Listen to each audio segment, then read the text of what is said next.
बाकी मन नहीं था मेरा इसको रिकॉर्ड करने का। चलो, हाँ तो क्या है भैया, ये जो हमारा तार्किक दोष है ये दो प्रकार का रहा, फॉर्मल और इनफॉर्मल, औपचारिक तार्किक दोष और अनौपचारिक दोष। ठीक है, फॉर्मल फैलेसी और इनफॉर्मल फैलेसी।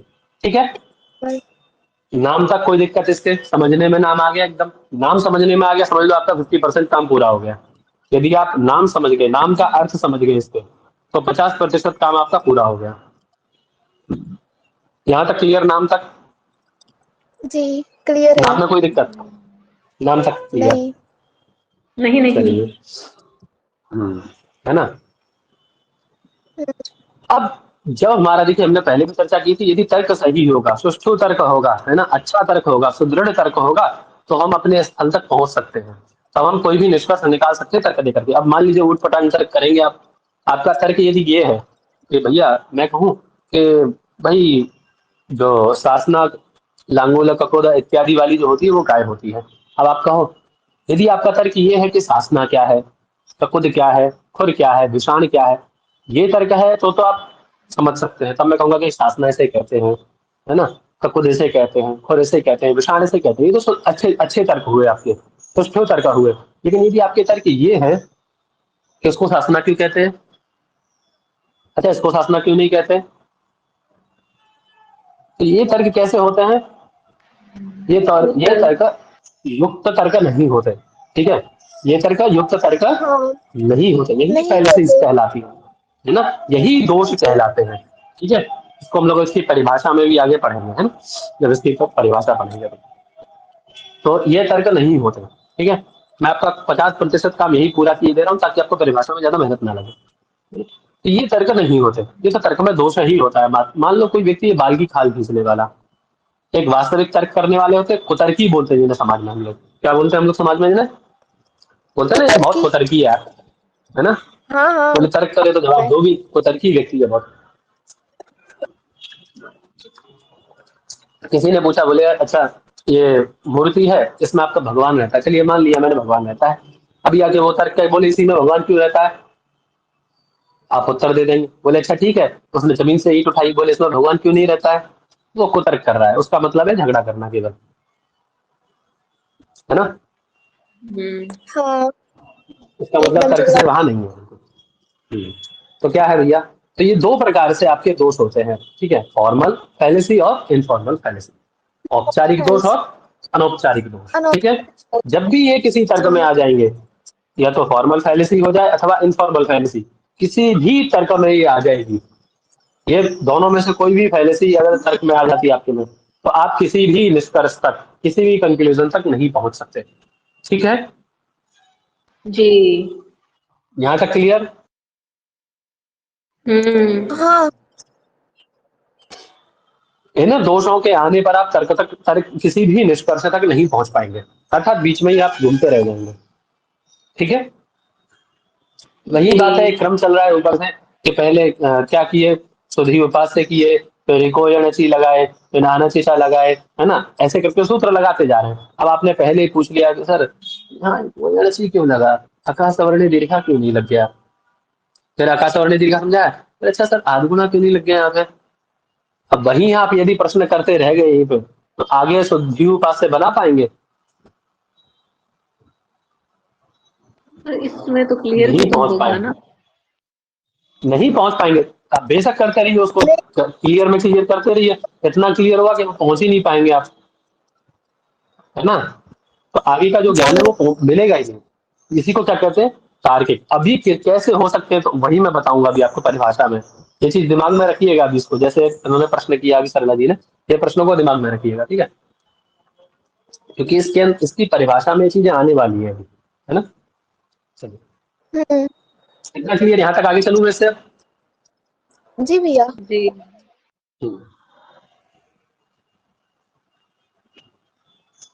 तो हमें क्या करना पड़ेगा भैया, है ना, हमें अच्छे किसी निष्कर्ष तक पहुंचने के लिए, हमें एक राइट निष्कर्ष तक पहुंचने के लिए हमें किसकी आवश्यकता होगी, ये निष्कर्ष निकला हमारा कि अच्छे निष्कर्ष तक पहुंचने के लिए, है ना, अच्छे मार्ग की आवश्यकता होगी, अर्थात एक वैलिड, भैया क्या, एक, वैधानिक। है ना, वैलिड। एक वैलिड लॉजिक की आवश्यकता होगी। कैसा लॉजिक चाहिए भैया? वैलिड लॉजिक चाहिए। ठीक है, वैलिड। हाँ। वैलिड लॉजिक चाहिए। चलिए आगे चलते हैं।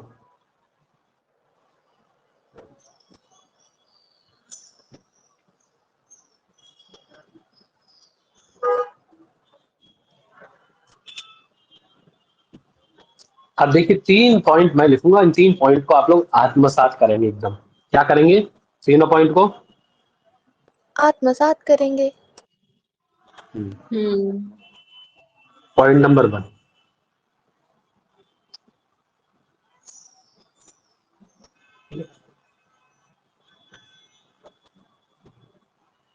a fallacy is a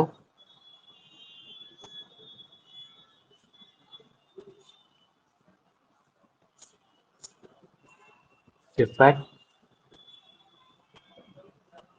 in the argument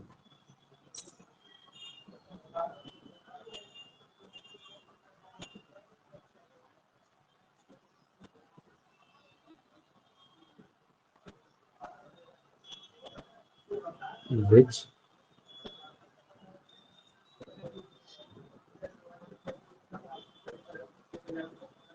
LEA misleads the mind। ठीक है, जी। पहला हो गया। दूसरा है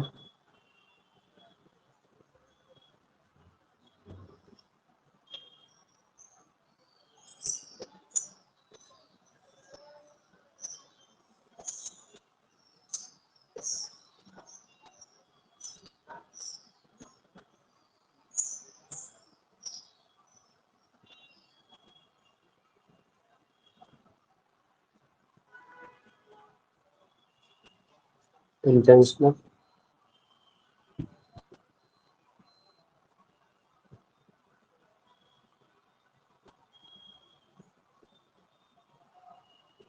unintentional। ठीक है,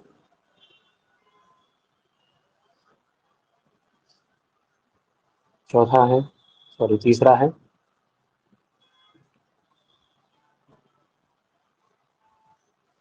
if the defect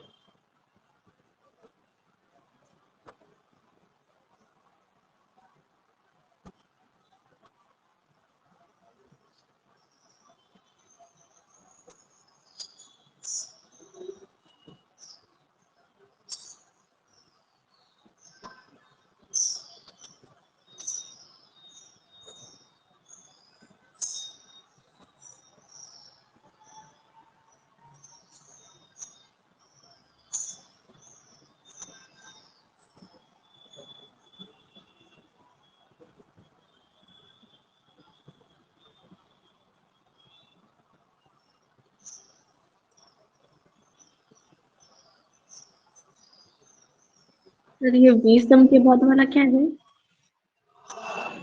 We sometimes call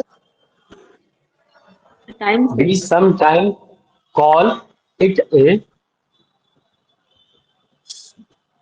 sophism।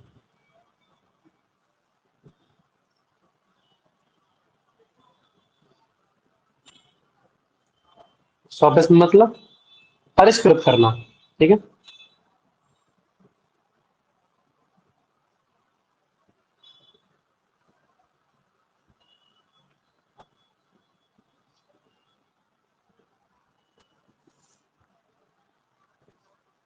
आगे वाला हिंदी में तो वो बता दूंगा। चलो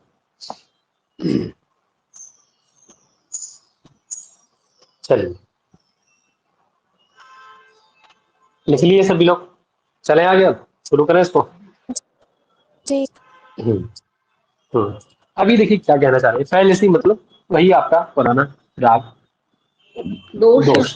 ठीक है, जो भी आपकी फैलेसी है ना, जो क्या कह रहे हैं कि fallacy is a defect in argument which mislead the mind. यानी कोई भी फैलेसी, अब मान लीजिए कोई भी फैलेसी ऐसी बनाई जाए, क्योंकि दोष ऐसा डाला जाए किसी तर्क के अंदर, तो वो क्या करेगा? दिमाग को मिसलीड करेगा ना। जैसे मान लीजिए पाकिस्तान है, है ना। अभी पाकिस्तान में आतंकवादी जो युवाओं को बरगलाया जाता है वहाँ पे, मतलब मिसलीड किया जाता है उनके माइंड को, है ना, माइंड डाइवर्ट हाँ जो किया जाता है उनका, वो कैसे किया जाता है? उनके तर्क जो होते हैं कि मान के हम सुखी क्यों नहीं है ना, या हम लोग इतने संपन्न क्यों नहीं है, तो वो लोग क्या ऐसे दोष देते हैं, बोले ये काफिर है, जो हिंदू है काफिर है, इनको मारो, या ऐसे करके मिसलीड करते हैं ना उनको। उनके तर्क, उनके जो प्रश्न होते हैं, जो उनके तर्क होते हैं, उनको वे मिसलीड करते हैं, है ना। उनकी जो तर्क होते हैं उनको क्या करते हैं भैया, मिसलीड करते हैं। तो वही कह रहे हैं ए फैलेसी, जब ये दोष क्या होता है, ये डिफेक्ट होता है ना। दोष में जब डिफेक्ट आता है, ठीक है, यानी एक त्रुटि में जब तर्क दोष आ जाता है, तो वो क्या करता है, in argument which mislead the mind, वह क्या करता है भैया, वह व्यक्ति के दिमाग को मिसलीड करता है ना, वह भ्रमित कर देता है, ठीक है, जिसके कारण क्या होता है, हम एक उचित निष्कर्ष पर नहीं पहुंच पाते। और वो क्या करते हैं, अपने आप को ही बॉम्ब से उड़ा लेते हैं ना। जी।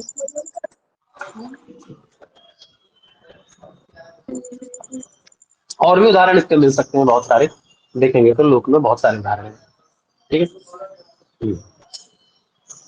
जैसे बहुत बार व्यक्ति हताश हो जाता है, निराश हो जाता है, जब असफलता उसको बराबर मिलती रहती है, तो है ना, तो जब वह प्रश्न करता है किसी अच्छे व्यक्ति के पास पहुंचेगा, तो उसके तर्कों का अच्छा जवाब मिलेगा। और जब उसके तर्कों में दोष आ जाएगा, फैलेसी उसकी जो उसके लॉजिक है वो फैलेसी से युक्त हो जाएंगे, दोष हो जाएगा उनमें, है ना, फैलेसी के द्वारा डिफीट हो जाएंगे, है ना, डिफेक्ट आ जाएगा उनमें, सॉरी डिफेक्ट हो जाएगा, वो डिफीट हो जाएंगे या डिफेक्ट आ जाएगा उनमें, डिफीट मतलब पराज, उनको उसके तर्कों को दोष ग्रसित कर दिया जाएगा, दोष उनको परास्त कर देगा उसके तर्कों को, जब वो, ठीक है। तो वह उस आर्ग्यूमेंट के द्वारा क्या होगा भैया, मिसलीड हो जाता है उसका दिमाग, ठीक है, वह उसके दिमाग को क्या करते हैं, मिसलीड कर देते हैं, ठीक है, जिसके कारण वह किसी अच्छे उचित निष्कर्ष पर नहीं पहुंच पाता है, ठीक है ना। यही तर्क दोष है।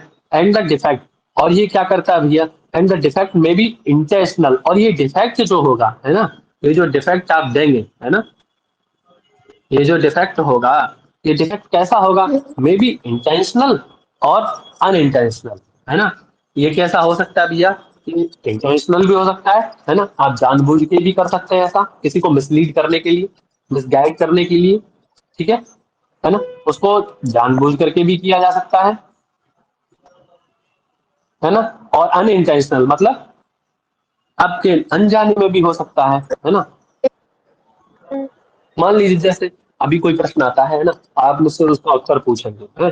तो मुझे उसका उत्तर पता नहीं है, लेकिन है ना, और आपने मुझसे प्रश्न पूछा, अभी मैं, मुझे अपनी इमेज बचानी है, क्योंकि है ना, मुझे क्या करना है, अपनी इमेज बचानी है, तो मैं क्या करूंगा, उसका उत्तर आपको दूंगा, ठीक है, लेकिन आपको उसका उत्तर सही ना देकर के मिसगाइड करके दूंगा उसका उत्तर, क्योंकि मुझे खुद पता नहीं है उसका उत्तर ना, ठीक है।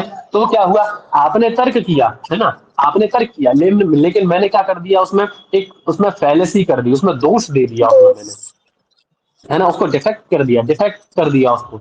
और वह डिफेक्ट कैसा था, मेरा इंटेंशनल डिफेक्ट था, मैं जानता था उस चीज को कि जो दोष आ रहा है, इसमें डिफेक्ट हो रहा है ना, ये जो डिफेक्ट है, यानी ये जो दोष है, ये कैसा है, इंटेंशनल दोष है, मैंने जानबूझ के आपको गलत बताया, है ना। तो आप जो निष्कर्ष निकालेंगे वो सही निकलेगा फिर आपका। अभी आप पूछोगे सर कि भैया मैंने अभी पर्वत पे धूप देखा, है ना, या मैंने किसी घर से धुआं निकलता हुआ देखा, है, तो आप पूछेंगे वहां धुआं क्यों था, तो वहां आग लगी है, ऐसा आप मुझसे पूछेंगे, तो मैं आपको कहूँ, अब मुझे क्योंकि स्वयं पता नहीं कि जहां जहां धुआं होता है वहां वहां आग होती है, मुझे खुद पता नहीं है, तो मैं आपको क्या कहूंगा कि आवश्यक नहीं है धुआं ही हो वहां पे, हो सकता है कि तुमने भ्रम हुआ हो, या फिर वो हो सकता है भाप वगैरह हो कुछ, हाँ। या किसी दूसरे घर से निकल रहा हो। तो मैं ऐसे करके आपको क्या करूंगा, डिफेक्ट आपके उस तर्क में दोष दे दूंगा, ठीक है, और उस वो डिफेक्ट कैसा होगा, मेरा इंटेंशनल डिफेक्ट होगा। मैं ये भी तो कह सकता हूँ ना कि अभी रुक जाओ, मैं जरा इसको अच्छे से देख लूं, उसके बाद मैं तुम्हें उत्तर देता हूँ इसका, ठीक है। ये कह करके मैं अच्छी तरह उस चीज को पढ़ूं, जानू, समझू, फिर आपको बताऊं। हाँ। ये तो ठीक है कहीं तक, लेकिन मैं जानबूझ करके उसको गलत कर देता हूँ, ये तो हुआ इंटेंशनल। अभी अनइंटेंशनल क्या होता है, अनइंटेंशनल वो होता है जैसे मान लीजिए कोई पुराने बढ़िया अपने सज्जन गुरु जी या बुजुर्ग कोई है, उनके पास हम किसी चीज की जानकारी लेने गए, अब बेचारे वो जानते तो नहीं थे कि हमारे ऐसा कहने से उस रास्ते पर चला जाएगा, है ना। आपने पूछा उनसे, वो नहीं बताना चाहते थे कि बाबा जी ये रास्ता कहाँ को जाता है, कोई रास्ता है ना, खतरनाक रास्ता है। अभी पूछा उनसे कि ये रास्ता कहाँ जाता है, तो उन्होंने कहा कहीं नहीं, बस ऐसा थोड़ा सा खराब रास्ता है, इस पे न जाकर के आप इस पे चले जाइए, है ना। लेकिन हाँ ये है कि आपको जल्दी आपके गंतव्य पर पहुंचा देगा और इसमें थोड़ी देर लगेगी। ये रास्ता तो आपके गंतव्य को जल्दी पहुंचा देगा, लेकिन ये कैसा है, थोड़ा गंदा रास्ता है, ठीक नहीं है रास्ता। उन्होंने ये कह दिया। अब उनका कोई इंटेंशन ऐसा तो नहीं था कि आपको चोट लगे, है ना, उन्होंने तो स्पष्ट किया था आपको, लेकिन तदपि आप उनके उन्होंने लेकिन उन्होंने क्या था, उन्होंने पूरी बात नहीं बताई। इस रास्ते में चोर रहते या डाकू है, कुछ रहता है, ऐसा रहते तो वो आपको हानि पहुंचा सकते हैं, और आपके आगे जाके आपको लूट लिया चोरों ने, मार दिया, कुछ भी कर दिया। उनका इंटेंशन ऐसा नहीं था, उन्होंने अनइंटेंशनली आपको हानि पहुंची। ठीक है, तो कई बार हम जानबूझकर हानि पहुंचाते हैं और कई बार क्या होता है भैया, अनइंटेंशनली अनजाने में ही उसमें हो दोष जाता आता है। है, वह डिफेक्ट होता है। ठीक है, कई बार जानबूझकर डिफेक्ट आता है उसमें और कई बार अनइंटेंशनली डिफेक्ट आता है। ठीक जी।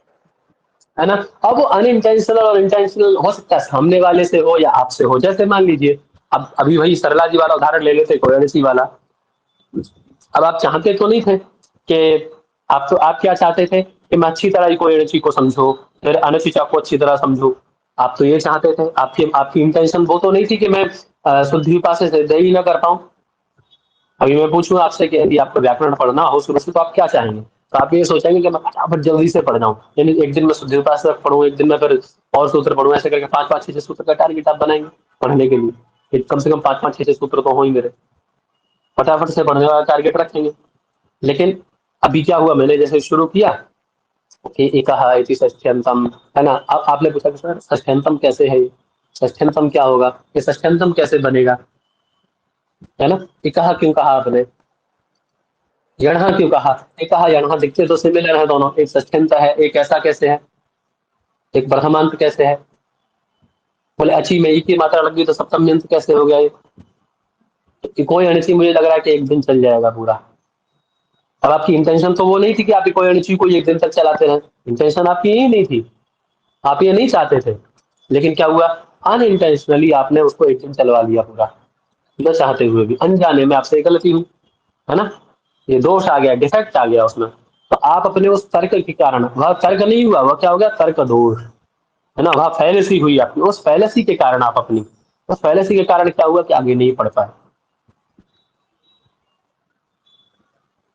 है ना। उसके कारण क्या हुआ, उससे जो हानि क्या हुई कि आपका जो निष्कर्ष निकलना चाहिए था कि सिद्ध्युपासेति सिद्धम, इसमें कितने सूत्र लगे, क्या हुआ, कैसे हुआ, वहां तक आप नहीं पहुंच पाए। ठीक है, जी। जी। क्लियर है ना। तो ये दो प्रकार के दोष जी। हमारे, ये दो प्रकार से आ जाता है, इंटेंशनली आता है और अनइंटेंशनली आ जाता है। ठीक है, तो डिफेक्ट है आपके तर्क में, तो कैसे आता है, इंटेंशनली भी हो सकता है और अनइंटेंशनली भी हो सकता है, जानबूझ के भी दोष दे सकते हैं और अनजाने में भी। तो जानबूझना, अनजान इत्यादि ये सब अपने आप से भी हो सकता है, सामने वाला भी आपको कर सकता है भ्रमित करने के लिए। इतना क्लियर। हाँ। जी क्लियर है।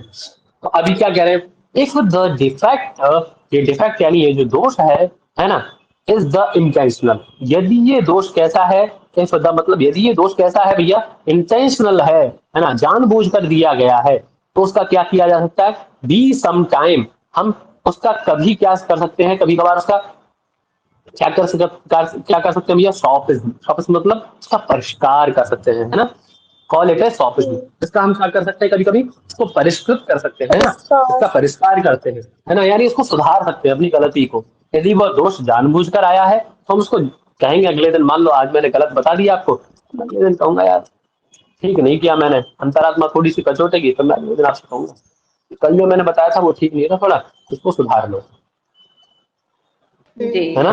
तो इंटेंशनल जो डिफेक्ट आता है, इंटेंशनल दोष होता है, उसमें हम लोग समटाइम्स आर शॉपिज्म, उसमें हम लोग क्या कर सकते हैं, उसको परिष्कृत यानी उसको सुधार सकते हैं, है ना।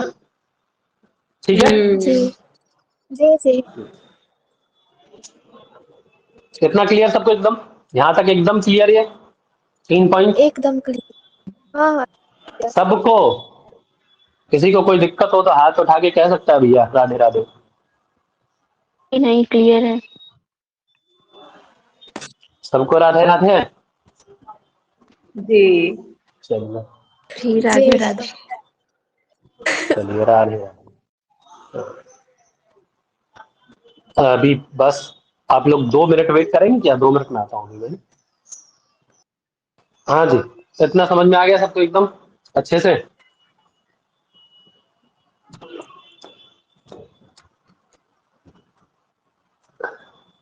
आवाज आ रही है मेरी? जी जी हाँ, तो इतना समझ में आया यहाँ तक सबको, जी है ना? हमने देखिए अब इस त्रुटि को, ये जो दोष था आपका, जो फैलेसी थी, है ना, उसको हमने 2 टाइप से इसको बांटा, है ना, एक इंटेंशनल और एक अनइंटेंशनल। एक ठीक है, अनइंटेंशनल। 2 प्रकार से इसको बांट लिया, है ना, है ना। अब ये जो हमारा तर्क होता है, इसको हम लोग, ये अभी तक हम लोग क्या पढ़े हैं, 2 प्रकार से इसको बांट लिया। ऊपर से दूसरा हमने क्या देखा कि तर्क में जो हमारा तर्क होता है, उसमें जो त्रुटि पाई जाती है, जो दोष पाया जाता है, उसको हम लोग लॉजिकल फैलेसी बोलते हैं। ठीक है, यानी तार्किक दोष कहते हैं उसको हिंदी में, है ना। और वह 2 प्रकार का होता है। ठीक है, ठीक है, जी जी आवाज आ जी रही है मेरी? क्लियर। हाँ, जी फॉर्मल आ और रही। इनफॉर्मल 2 प्रकार का होता है। 2 प्रकार का होता है, फॉर्मल और इनफॉर्मल। ठीक है। इनफॉर्मल। हम्म।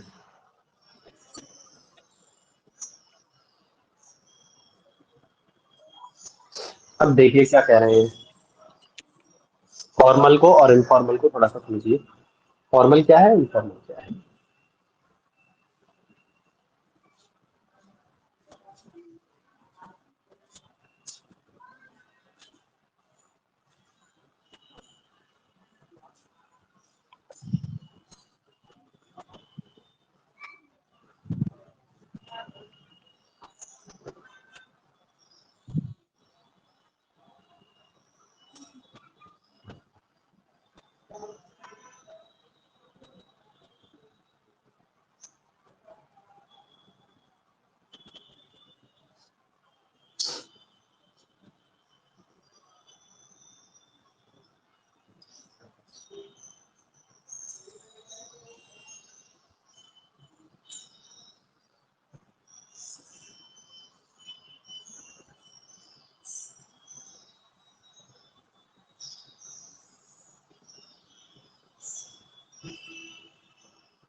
ठीक है, जी ये फॉर्मल हो गया। इनफॉर्मल, देखिए एक निवेदन है आप लोगों से, मैसेज को क्या करना है, एसओएस। ठीक है, एसओएस की उस दिन बताई थी मैंने आप लोगों को, एसओएस का मतलब हाँ पता है? एसओएस का मतलब है, डॉक्टर देता है ना दवा जब, जी। डॉक्टर तो उस और पर एसओएस लिख इमरजेंसी। देता है वो, है ना, जो पेन किलर होते हैं या नींद वगैरह की जो गोलियां होती है, उस पर एसओएस लिख देता है वो, कि एसओएस है ये, है ना, यानी आवश्यकता पड़ने पर, है ना। तो मैसेज को एसओएस की तरह इस्तेमाल करें बस, तो उधर ही देखता रहूंगा, डिस्ट्रैक्ट हो जाएगा, खेल गड़बड़ हो जाएगा। ठीक है, ज्यादातर चीजें बोलने का प्रयास करिए। हम्म? हाँ अभी देखिए फॉर्मल फैलेसी हो गई, इनफॉर्मल फैलेसी में क्या कह रहे हैं,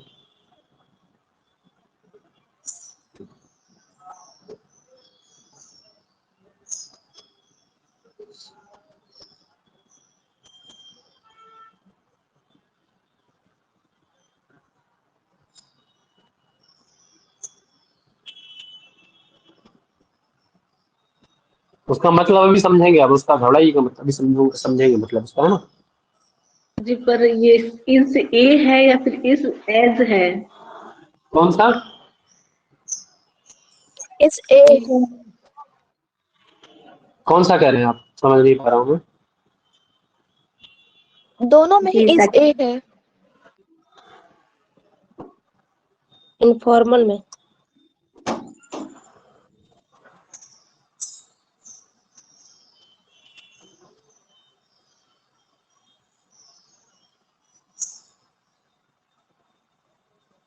इंग्लिश लिखने पढ़ने की जो वो थी ना आदत, बहुत समय पहले छूट गई थी, 5वीं क्लास में छूट गई थी।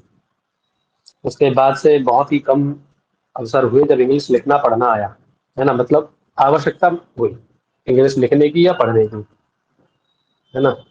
तो इसीलिए तो दिक्कत भी है, और थोड़ा सा ये पेन की भी कृपा हो रही है, पेन भी थोड़ा सा ठीक ठाक है, तो दोनों ही बातें हैं।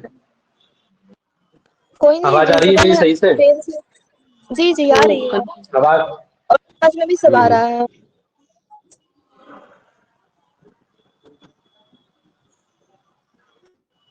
हाँ जी, तो क्या बोले भैया, जो फॉर्मल आपका फैलेसी होती है ना, लिख लिया सबने, पहले ये बताइए। जी।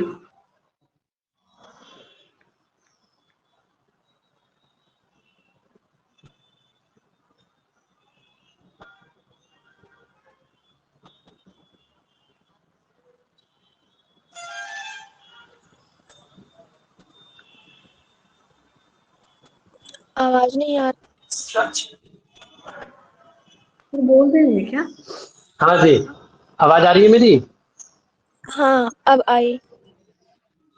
आप लोगों की आवाज कट रही है बहुत, क्या मेरी भी कट रही है क्या ऐसी आवाज? नहीं नहीं, तो आपकी बिल्कुल भी नहीं। हैं? आपकी क्लियर मेरी भी है। आवाज कट के आ रही है क्या? आपकी क्लियर नहीं है। कट रही हो। बहुत कट रही है आप लोगों की, किसी की मुझे समझ में नहीं आ रही आप लोगों की आवाज, बहुत ज्यादा कट रही है। सर आपकी आवाज नहीं सही आ कट रही है। रही। मेरी आवाज भी नहीं आ रही ज्वाइन होगी ना? करके आए। आ रही है आपकी आपकी, आवाज रुके एकदम लिख क्लियर आप। है। मेरी आपकी क्लियर आवाज है आ एकदम? रही है। हाँ चलो, मेरी क्लियर होनी चाहिए बस।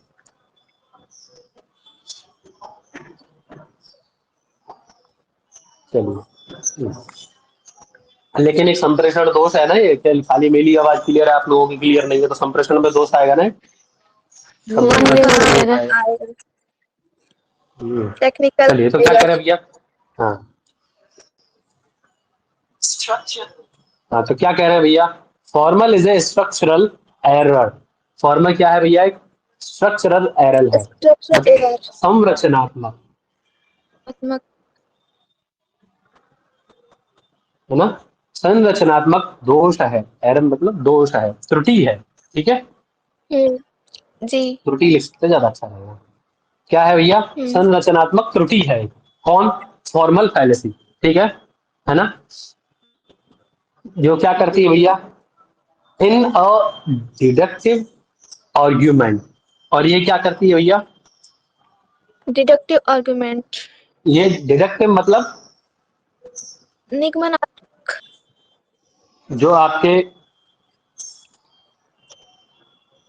निगमनात्मक तर्क होते हैं, है ना, निगमनात्मक तर्क जी। होते हैं, आर्ग्यूमेंट मतलब तर्क, है ना, उनमें देखने जी। को मिलती है ये, ठीक है, हम्म। ठीक है। यानी एक जी साधारण भाषा में कहेंगे कि आपका जो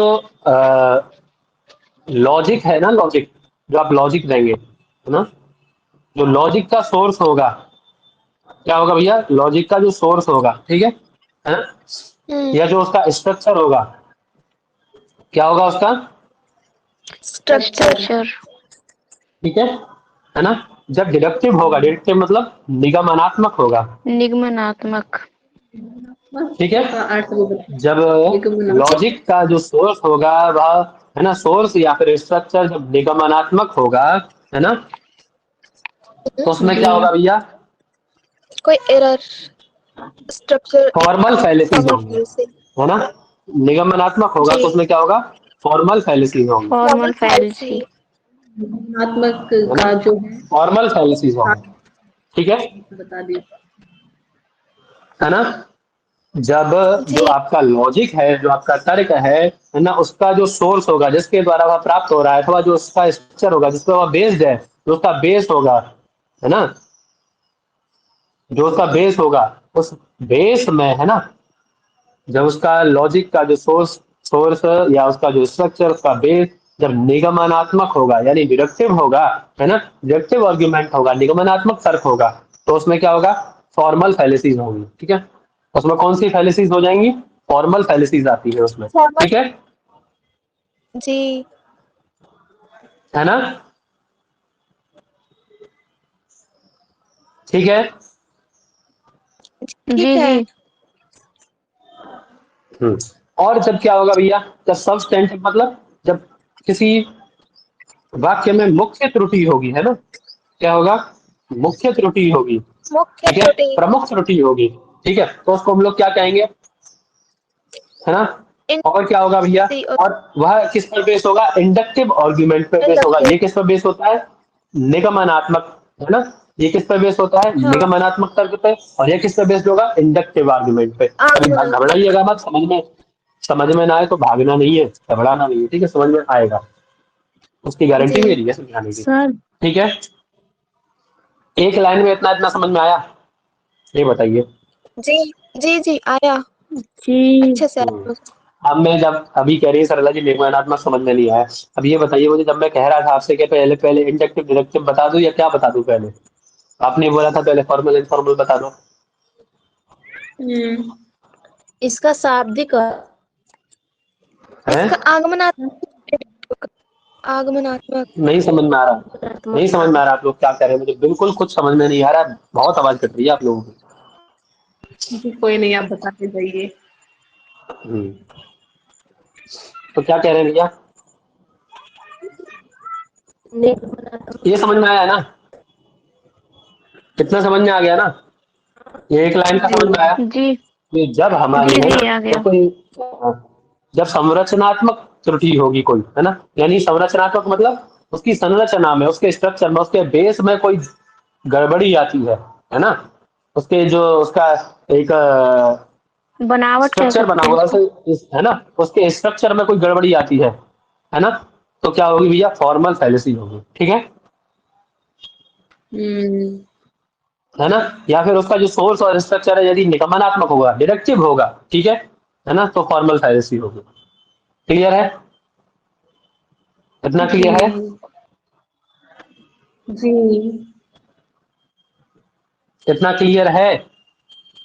जी जी जी आवाज नहीं यानी कोई भी क्लियर है। लॉजिक, लॉजिक यानी तर्क, है ना, कोई भी तर्क, साधारण से हिंदी भाषा में समझिए, कोई भी तर्क, है ना, जब क्या होगा भैया, उस किसी भी तर्क का यदि स्ट्रक्चर, सोर्स, बेस निगमनात्मक होगा, यानी डिडक्टिव होगा, तो उसमें क्या होगा भैया? फॉर्मल फैलेसी होगी, ठीक है, होगी ही होगी, ये पक्की बात है, ठीक है, इसको गांठ बांध लीजिए,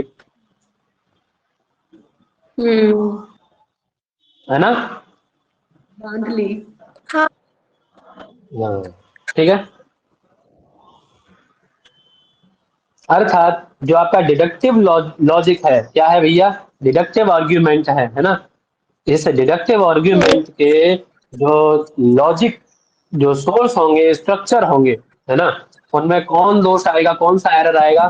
उनमें यही एरर आएगा, फॉर्मल फॉर्मल। फैलेसी आएगी, ठीक है, उनमें फॉर्मल फैलेसी दोष आएगा जी ही, ठीक है, क्लियर है हम्म इतना? जी जी क्लियर है। हम्म, ठीक है। और जब कोई मुख्य त्रुटि होगी, ठीक है ना, यानी कोई मुख्य वाक्य है, कोई मूल वाक्य है, जब मूल वाक्य में, है ना, मूल वाक्य में कोई त्रुटि आए, है ना, सब्स्टेंटिव,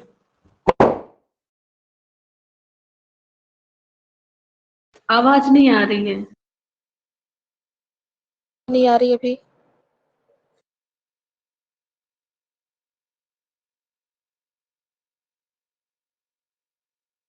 इसका हम लोग कोई निष्कर्ष निकालें तो क्या निकलता है वो ये समझ लीजिए आप।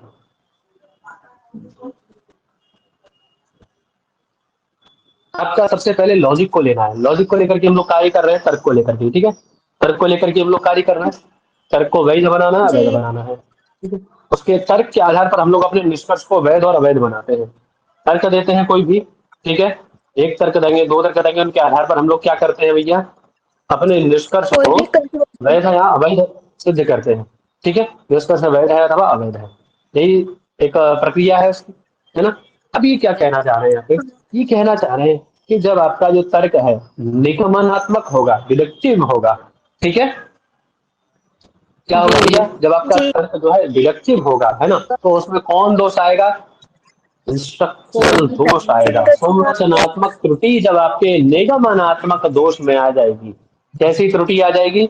ये संरचनात्मक जो त्रुटि है, स्ट्रक्चरल जो एरर है, जब आपके डिडक्टिव आर्ग्यूमेंट में आ जाएगा तो हम उसे क्या कहेंगे? फॉर्मल फैलेसी के नाम से जानेंगे। Formal fallacy. एक लाइन में क्लियर एकदम? जी जी ठीक है। क्लियर। अब वो संरचनात्मक त्रुटि कैसी होगी? तो सोर्स रूपी हो सकती है, स्ट्रक्चर रूपी, बेस रूपी हो सकती है। ठीक है, जी क्लियर है इतना? है ना? अब जी वही दूसरी लाइन में क्या इनफॉर्मल के बारे में बता रहे हैं। इनफॉर्मल किसे कहेंगे? इनफॉर्मल फैलेसी मतलब जब आपका यहाँ निगमनात्मक तर्क था, डिडक्टिव था, यहाँ इनडिडक्टिव होगा, तब इनडिडक्टिव आर्ग्यूमेंट होगा, है ना? और इनडिडक्टिव आर्ग्यूमेंट में आपका जो मूल वाक्य है ना, जो आपका सब्सटेंटिव एरर जब आएगा उसमें, उसके मुख्य वाक्य में ही त्रुटि जब आ जाएगी।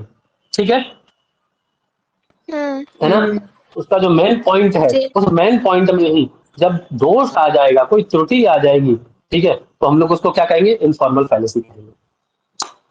जी आप एक एक लाइन में इनको रिपीट कर दीजिए फटाफट से, तो आनंद आ जाए जल्दी। जी। जब फॉर्मल लॉजिक में इनफॉर्मल मतलब कोई कोई तर्क हम्म, वाक्य है उसमें संरचनात्मक त्रुटि आती है और उसमें मतलब त्रुटि आती है उसके निगमनात्मक आर्ग्यूमेंट में, मतलब निगमनात्मक तर्क में, तो वो हम्म, फैलेसी यानी औपचारिक तर्क दोष होता है। और जब ठीक मुख्य है। वाक्य के अ, आगमनात्मक यानी कि इंडक्टिव आर्ग्यूमेंट में कोई एरर आता है, मतलब त्रुटि आती है, तो वो इनफॉर्मल हम्म, यानी कि अनौपचारिक तर्क दोष और होता है। कैसा कैसा एरर आता है? तो सब्सटेंटिव एरर आता है, यानी उसके मूल वाक्य में ही त्रुटि आ जाती है। कैसे आती है वो हम सभी अभी इसके बाद में देखने वाले हैं, कि करके उदाहरण के रूप में। ठीक है, यहाँ तक क्लियर है जी सबको एकदम? जी जी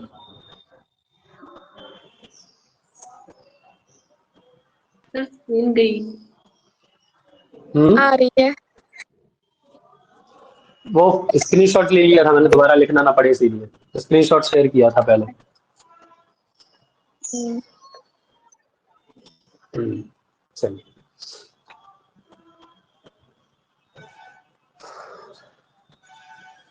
इतना समझ में आ गया ना यहाँ तक आपको? है ना? जी अब देखिए, हम लोग प्रायशः पढ़ते हैं, कुछ शब्द जान लीजिए। प्रायशः एक दो शब्द है, उनको बता दूंगा आपको, क्योंकि उसका ही प्रयोग मैं आगे करने वाला हूँ। हिंदी का प्रयोग कम करूंगा इसमें। ठीक है, हिंदी को बताऊंगा आपको, लेकिन शब्दों का प्रयोग भी करूंगा, ताकि आपको बुद्धिस्त हो जाए वो शब्द। ठीक है, हम्म चलिए। तो हम लोग प्रायशः उसमें जब आप देखते होंगे कथन, निष्कर्ष इत्यादि, तो कथन को हम लोग क्या बोलते हैं भैया अंग्रेजी में? बहुत लोगों को पता है, प्रमाइज लेकिन लोगों को नहीं पता है, उनको है ना? स्टेटमेंट तो मैं बता प्रमाइज दूंगा। प्रमाइज प्रमाइज प्रमाइस ठीक है, मतलब कथन, जी प्रमाइस मतलब कथन। ठीक है, अब निष्कर्ष आता है आपका, तो निष्कर्ष को हम लोग क्या बोलते हैं? कंक्लूजन।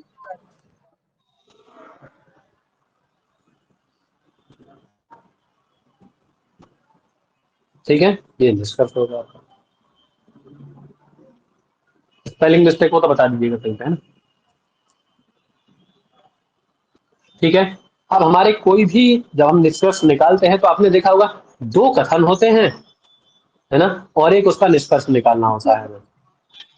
हाँ। इसको शॉर्ट फॉर्म में हम लोग क्या बोलते होते हैं? तो इसको हम लोग पीपीसी बोलते हैं, है ना? हम्म। यानी फर्स्ट प्रीमाइज, हाँ, सेकंड प्रीमाइज और कंक्लूजन। सेकेंड प्रमाइज ठीक और है, कंक्लूजन। जी है ना? पीपीसी से इसको इंगित करेंगे अब हम आगे, है ना? क्लियर है इतना यहाँ तक? जी जी क्लियर है। हम्म। अब मान लीजिए, है ना,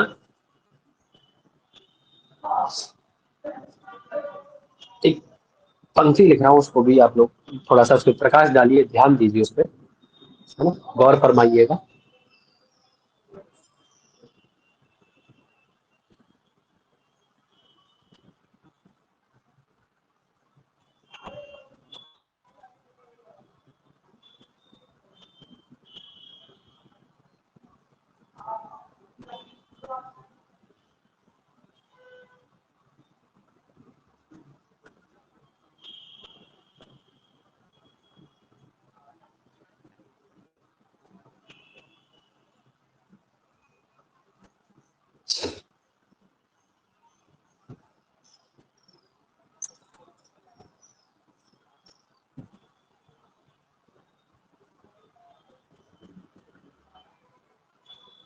बोल बोल के।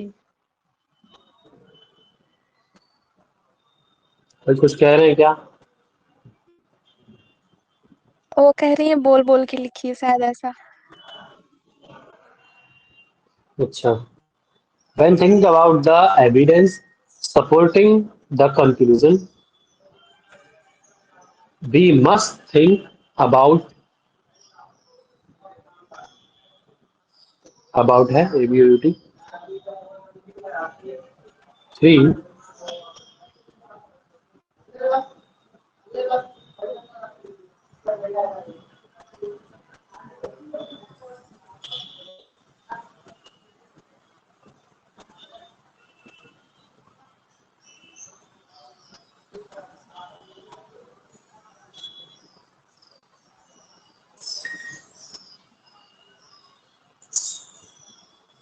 ठीक है, डिस्टिंक्ट क्वेश्चंस।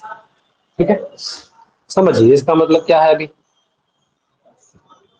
when, ये लिखने की जरूरत नहीं है, इसको समझ लेंगे तो पर्याप्त रहेगा। ठीक है, समझ लीजिए बस, है ना।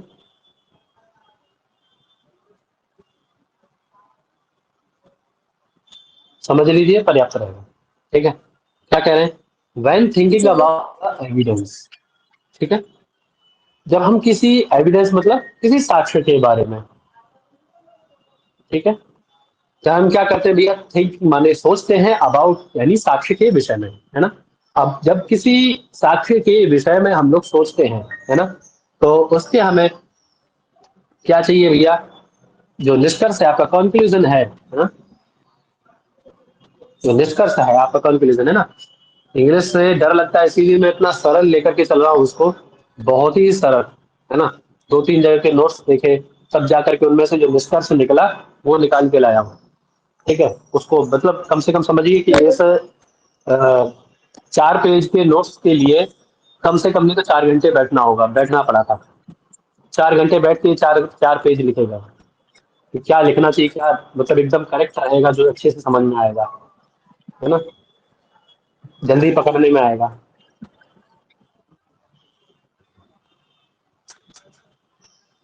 चलिए, हाँ तो क्या कह रहे हैं, when think about the evidence supporting the conclusion, है ना।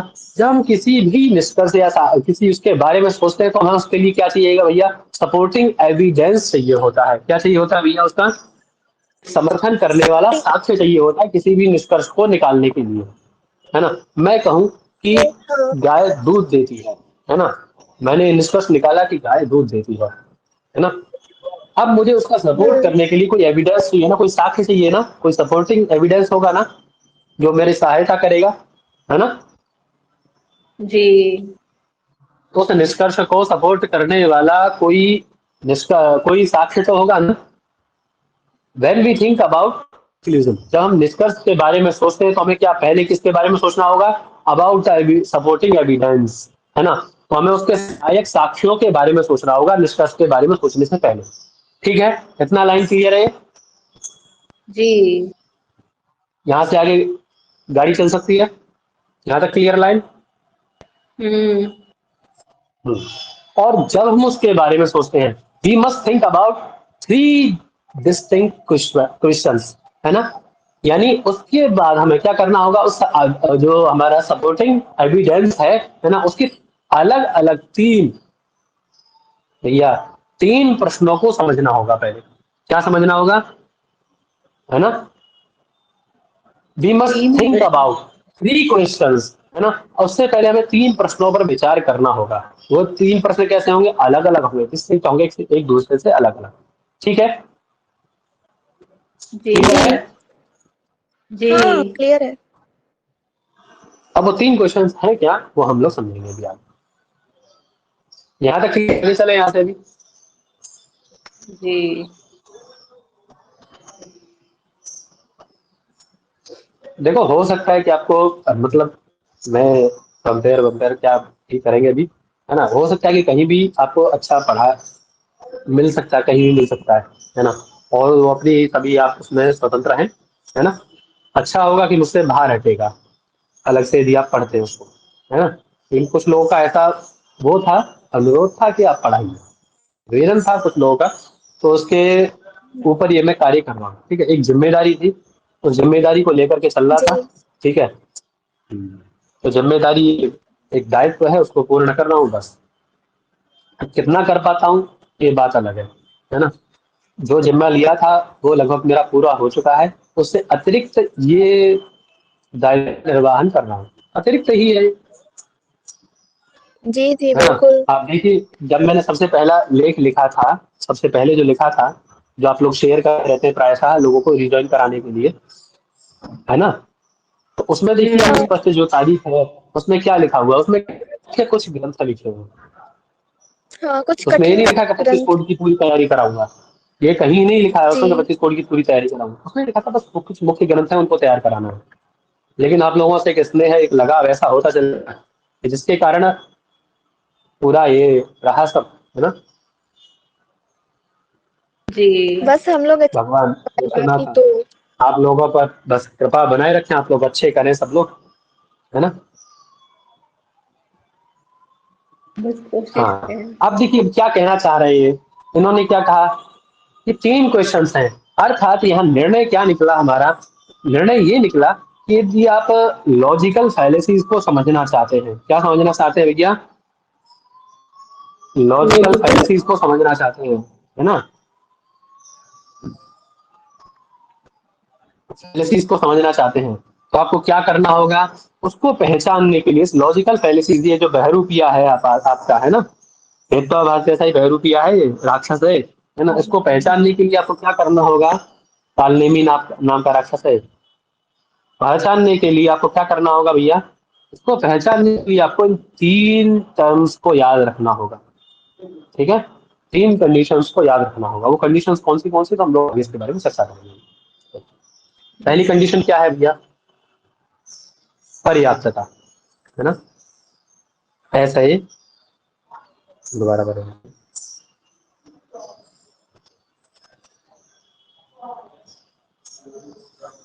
सफिशियंसी, यानी पर्याप्तता, ठीक है।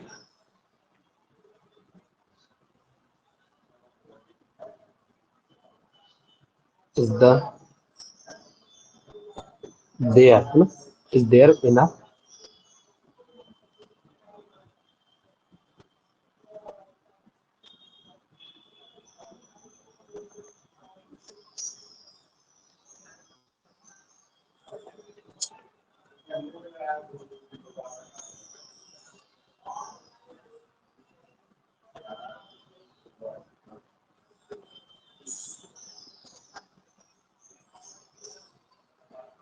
आप लोग तो पढ़ते ही ऑनलाइन, पता है ऑफलाइन भी 1-2 बच्चे पढ़ते हैं यहाँ पे आके कमरे पे।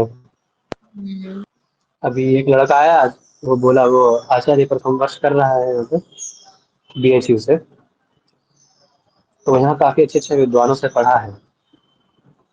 काशी का बहुत बड़ी विभूति है, आप शायद लोगों ने नाम सुना होगा, जटा बाबा जी, है ना, शुक्ल गुरु जी। तो मतलब अच्छे अच्छे विद्वानों से पढ़ा है वो।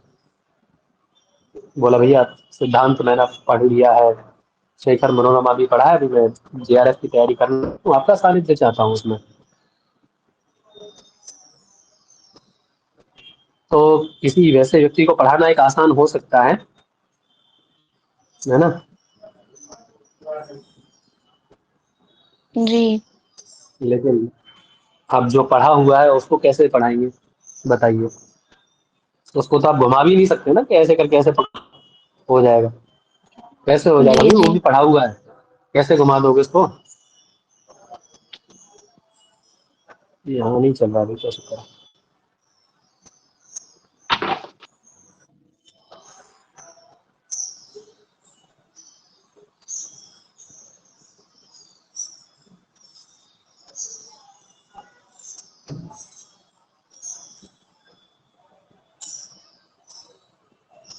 तो वैसे ही बहुत अच्छा है, से चलता भी नहीं है बीच बीच में।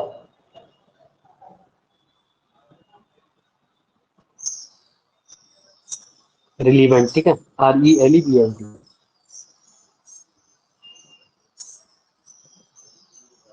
To the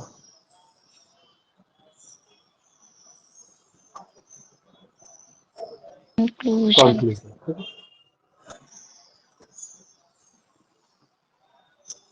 is the evidence relevant to the conclusion.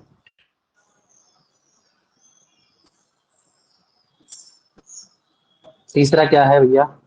Clarity. ये सबसे ज्यादा आवश्यक होती है।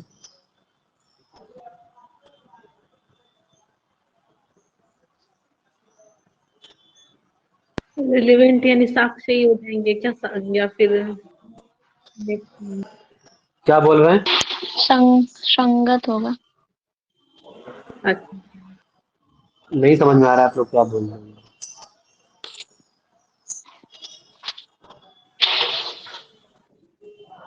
सर रिलेवेंट का अर्थ पूछा था और उन्होंने बताया कि संगत। कट रही है आवाज आपकी, बहुत कट रही है, बहुत कट रही है। फटाफट से लिख लीजिए पहले से, फिर समझना शुरू करते हैं। हम्म।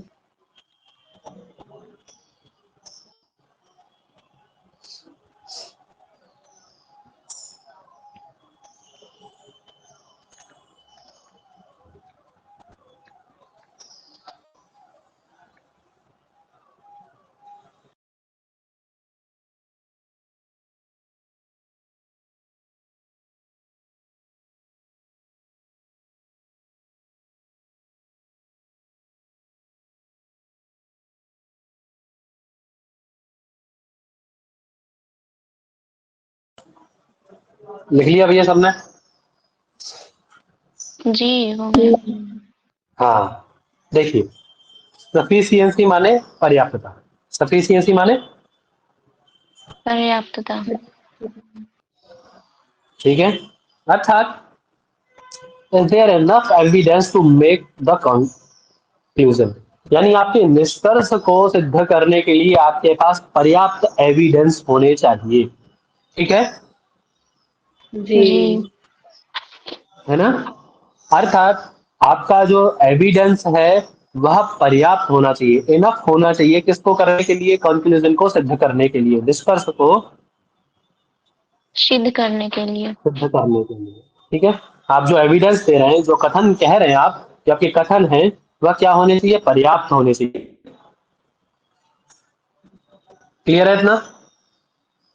जी जी जी क्लियर है। आगे क्या कह रहे हैं देखिए, रिलीवेंस, है ना, यानी प्रासंगिकता, यानी प्रासंगिक होना चाहिए। वो क्या होना चाहिए भैया? प्रासंगिक। हाँ, उसमें प्रासंगिकता होनी एक चाहिए। ऐसा नहीं है बात कुछ और चल रही है, क्या किसी और के बारे में रहे, है ना, अर्थ कुछ और निकल रहा है। बात चल रही है गाय की, हाँ चर्चा गाय की, और आप किसको समझ रहे हैं? आप गधे को समझ रहे हैं, तो ऐसा तो नहीं चलेगा ना। तो वो तो वही। प्रासंगिकता नहीं है। तो निष्कर्ष को निकालने के लिए क्या करना होगा? आपको प्रासंगिकता चाहिए, है ना। क्या होना चाहिए भैया? इज द एविडेंस, जो आप साक्ष्य दे रहे हैं, जो सबूत दे रहे हैं, है ना, वो कैसा होना चाहिए भैया? रिलीवेंट प्रासंगिक। होना चाहिए, यानी प्रासंगिक। प्रासंगिक होना चाहिए, है ना। क्या होना चाहिए भैया? प्रासंगिक होना चाहिए, जुड़ा हुआ भी कह अप्रासंगिक सकते नहीं होना चाहिए, है ना। क्लियर है? हैं।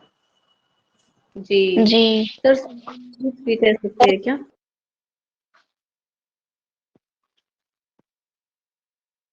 क्या?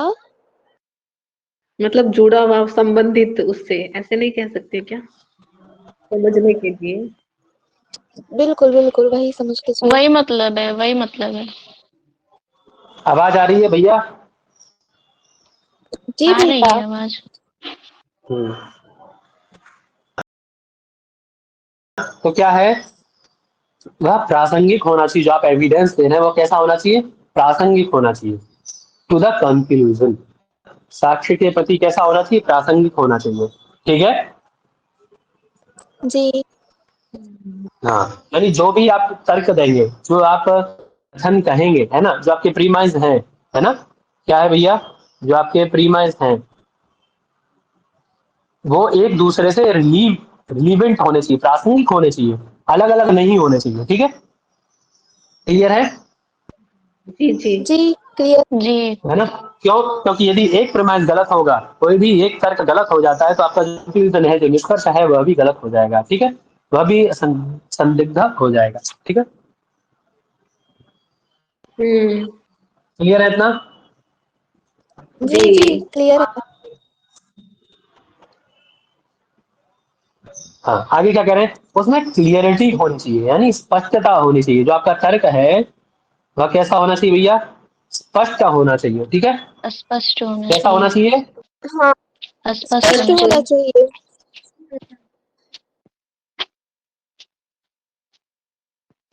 हम लोग क्या कह रहे थे, हम लोग साक्ष्य के बारे में विचार कर रहे थे ना, यही तो लिख के आए पीछे, बोले when thinking about the evidence, जब आप साक्ष्य के बारे में विचार करते हैं, जब आप निष्कर्ष को लेकर के कार्य करते हैं, तो आपको पहले एविडेंस, सपोर्टिंग एविडेंस को सोचना होगा। और सपोर्टिंग एविडेंस कैसा होना चाहिए भैया आपका, तो उन्होंने 3 विशेषताएं उसकी बताई। क्या क्या विशेषता बताई, वह सफिशियंस होना चाहिए, है ना, रिलीवेंट होना चाहिए, और कैसा होना चाहिए, क्लियर होना चाहिए, स्पष्ट होना चाहिए। ठीक है, जी ठीक है, कैसा होना चाहिए भैया, हाँ, तीन गुणों को एम्बिग्यूज नहीं होना चाहिए, अनएम्बिग्यूज होना चाहिए। ठीक हम्म है ना, यानी असंदिग्ध होना चाहिए, संदिग्ध। एम्बिग्यूज मतलब संदिग्ध, है ना, असंदिग्ध होना चाहिए,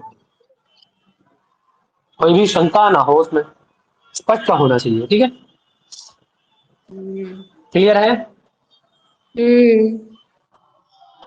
जी क्लियर है। यानी ये स्पष्ट होना चाहिए कि जो 2 तर्क हमने दिए हैं, जो कथन जो हमने कहे हैं, जो हमारे प्रीमाइज है, 2 प्रीमाइज है ना, 2 पी है, वह कैसे हैं भैया, एक दूसरे के द्वारा, है ना, उनमें पर्याप्त एविडेंस है ना, और कैसे हैं, प्रासंगिक हैं, और कैसे हैं, दोनों स्पष्ट हैं। ठीक है, क्लैरिटी है। दोनों असंदिग्ध हैं, कोई भी संदेह नहीं है। ठीक है, तो इन तर्कों के द्वारा, इन दोनों तर्कों के द्वारा जब कोई साक्ष्य प्रकट किया जाएगा, है ना, द्वारा, जब हमें कोई प्रमाणित साक्ष्य मिलेगा,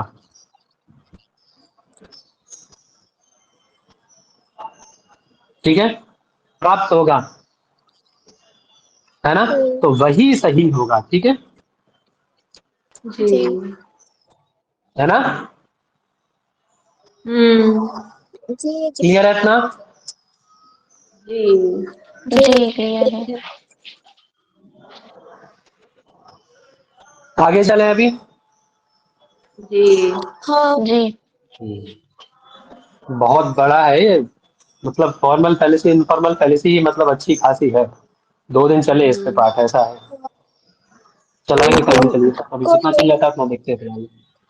अभी जितना चल जाता, समझ में जी आ जा रहा है ना अच्छे से?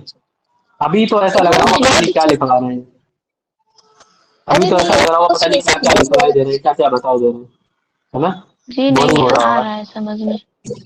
कोई बात नहीं, जब डिस्कस निकलेगा ना आपका, तब देखिएगा। हम्म, जी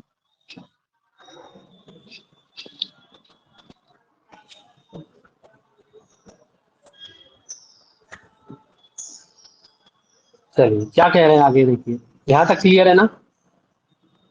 जी हाँ, तो हमने देखिए क्या कहा था, हमने पहले फॉर्मल फैलेसी को क्या समझा था, फॉर्मल और इनफॉर्मल 2 प्रकार की चर्चा हम लोग कर चुके थे। हम क्या कह रहे थे कि जब किसी आर्ग्यूमेंट के, है ना, किसी आर्ग्यूमेंट के, स्ट्रक्चर कुछ अर्थात कहने क्या, आवाज आ रही है, हाँ आ रही आवाज नहीं आ है रही क्या? आ रही है जब आ रही किसी, है।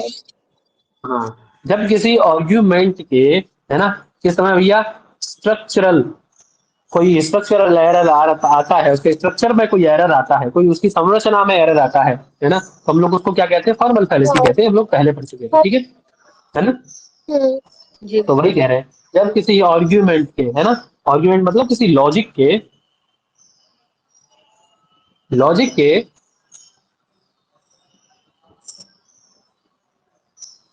स्ट्रक्चर यानी बनावट में कोई एरर आता है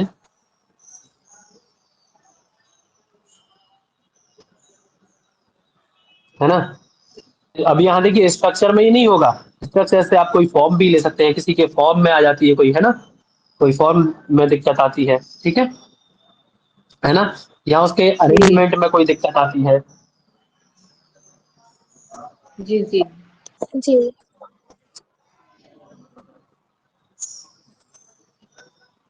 अरेंजमेंट में कोई दिक्कत आती है, अथवा किस में दिक्कत आती है भैया, कोई टेक्निकल स्ट्रक्चर कोई गड़बड़ होता है उसका, है ना, टेक्निकल स्ट्रक्चर गड़बड़ होता जी ठीक है ना, तो उसे हम लोग क्या कहते हैं भैया, तो उसे हम लोग फॉर्मल फैलेसी कहते हैं। हम्म मतलब उसी को आपकी जो आपकी पहली परिभाषा थी उसको हमने थोड़ा सा बृहद कर दिया, जी बस इतना ही किया है ना। पहले क्या था, जी खाली जी हाँ स्ट्रक्चर में कोई दिक्कत आती तो हम लोग उसको फॉर्मल फैलेसी कहते हैं, यही था ना। जी। जी अब उसको इंग्लिश में बता देते हैं, formal fallacy is one which in the walls an error in the form, है ना, आर्ग्यूमेंट और टेक्निकल स्ट्रक्चर ऑफ आर्ग्यूमेंट, वही बात है। यानी यदि किसी स्ट्रक्चर के, जब किसी लॉजिक के स्ट्रक्चर में, फॉर्म में कोई दिक्कत आती है, या अरेंजमेंट में या टेक्निकल स्ट्रक्चर में कोई दिक्कत आती है, कोई एरर आता है, कोई त्रुटि होती है उसमें, तो हम उसे क्या कहते हैं भैया, फॉर्मल फैलेसी कहते हैं। आप ये समझिए, कोई पॉलिसी। मकान बना रहे हैं आप, है ना, कोई मकान बना रहे हैं आप, है ना, क्या बना रहे हैं भैया, कोई मकान घर बना रहे हैं आप, ठीक है, भागने लग गए लोग, बढ़िया भागी, रिकॉर्डिंग बंद कर देते हैं, है ना। तो क्या हुआ भैया, ये जो घर बना है, जब इसके किसी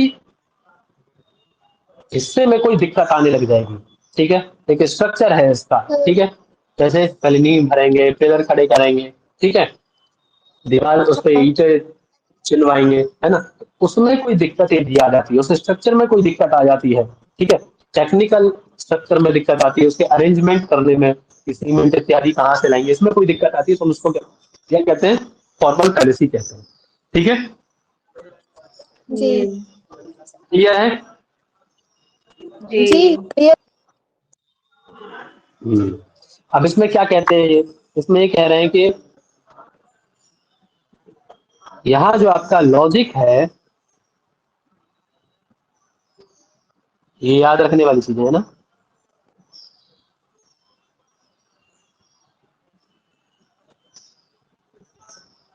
वह सही है या गलत,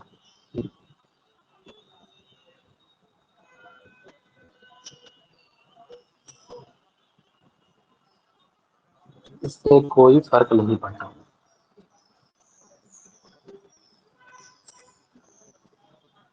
ठीक है, अपितु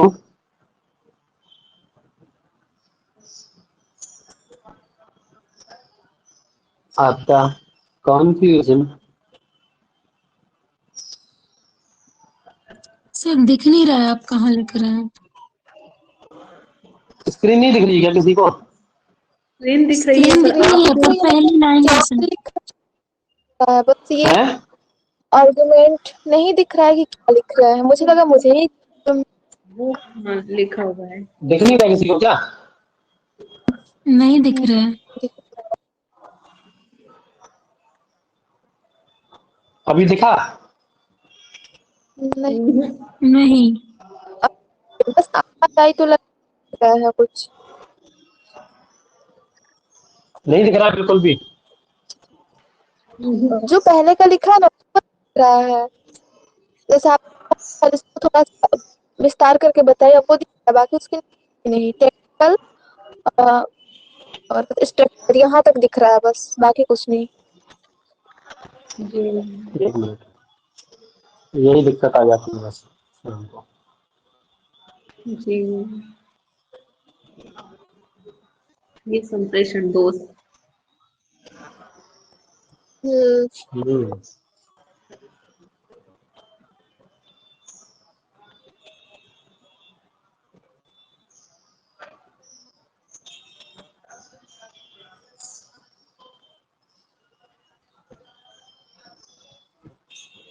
अभी देखिए दिखा है, जी शेयर हो रही है। हाँ, नहीं आई। आपका नाम ही दिख रहा है, अभी तो कुछ नहीं आया। नेटवर्क मर रहा है,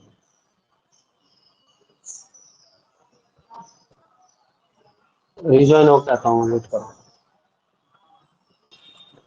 चलिए, तो देखिए क्या पढ़ा था हमने इससे पहले, मैं इसीलिए हटा नहीं चाह रहा था उसको, समझ में आ जाता आपको। क्या पढ़ा था हमने, बताइए जरा फटाफट से। सर में यदि दोष जो आता आप है वो भी जो प्रीमाइस देते हैं आप, है ना, वो जो प्रीमाइस हैं आपके, बेशक प्रीमाइस मतलब जो आपने तर्क दिए हैं, कथन जो हैं आपके, वे कथन बेशक आपके गलत हो, ठीक है, कोई फर्क नहीं पड़ता उससे, सही है गलत है कोई फर्क नहीं पड़ता उससे, ठीक है, लेकिन आपका निष्कर्ष क्या कहता है, ठीक है ना, आपका निष्कर्ष क्या कहता है ये मायने रखता है, ठीक है। कंक्लूजन क्या कहता है आपका, क्लियर है, कंक्लूजन वैध है अथवा अवैध, ये मायने रखता है। अभी क्या कहना चाह रहे हैं देखिए, all black deer are omnivores, omnivores मतलब सर्वाहारी, सर्वाहारी। यानी जितने भी काले भालू है ना, सभी काले भालू क्या कैसे हैं भैया, सर्वाहारी है, ठीक है, सभी काले भालू सर्वाहारी है। सबसे पहली बात, एक प्रीमाइस हो गया। सेकंड प्रीमाइस क्या बोले कि सभी रैकून्स, ऑल रैकून्स आर बियर, है ना, सभी रैकून्स कैसे हैं भैया, सर्वाहारी। सर्वाहारी है। अब देखिए, एक भालू अलग जाति है और रैकून अलग जाति है, दोनों अलग अलग जातियां हैं। देखिए रैकून्स और जी भालुओं को, हैं, जी भालू तो देखे देखे होंगे, रैकून देखे। देखे हैं भालू सर। तो देखते हैं। है ना। अब देखिए, अब इन दोनों प्रीमाइस के आधार पर यदि आप आपका कंक्लूजन निकालेंगे, निष्कर्ष निकालेंगे, क्या कि ऑल रैकून्स, सभी जो रैकून्स हैं वो क्या है भैया, यहाँ देखते ही पता पड़ जाएगा आपको कि सभी रैकून्स क्या है, काले भालू हैं। Black bears. सही है ये निष्कर्ष, ये जो आपका कंक्लूजन निकला, निष्कर्ष बताइए, सही निष्कर्ष है आपका, ये सही है गलत है, आवाज आ रही है मेरी। आ रही है। गलत है। हाँ तो बताइए, फटाफट से बताइए क्या। देखिए समझिए, नहीं। इसको समझिए ना, थोड़ा समझिए। देखिए, all black bears are omnivores, ठीक है, सभी जितने भी काले भालू हैं वे सर्वाहारी है, ठीक है, चलिए मान लिया हमने, सभी काले भालू सर्वाहारी है, ठीक है ना। आगे क्या कह रहे हैं कि ऑल रैकून्स आर ओमनिवर्स, और जो रैकून्स हैं वे भी सर्वाहारी हैं। अतः क्या हुआ कि जो रैकून्स हैं वे जितने भी रैकून्स हैं, सभी रैकून्स काले भालू हैं। अब भी देखिए, यहाँ से समझ में नहीं आया होगा, अब इसको ऐसे घटा लीजिए, डायग्राम पे घटाइए, ये क्या हुए, सर्वाहारी, तो कहाँ ठीक है, नहीं दिख किसी रहा है क्या डिफिकल्ट अभी भी, नहीं। नहीं,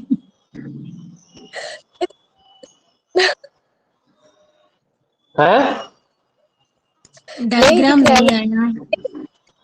इतना है ना नहीं बस, दिख रहा इतना है। नहीं, अक्षराकार हो गया आज। राम राम, चलिए ठीक है।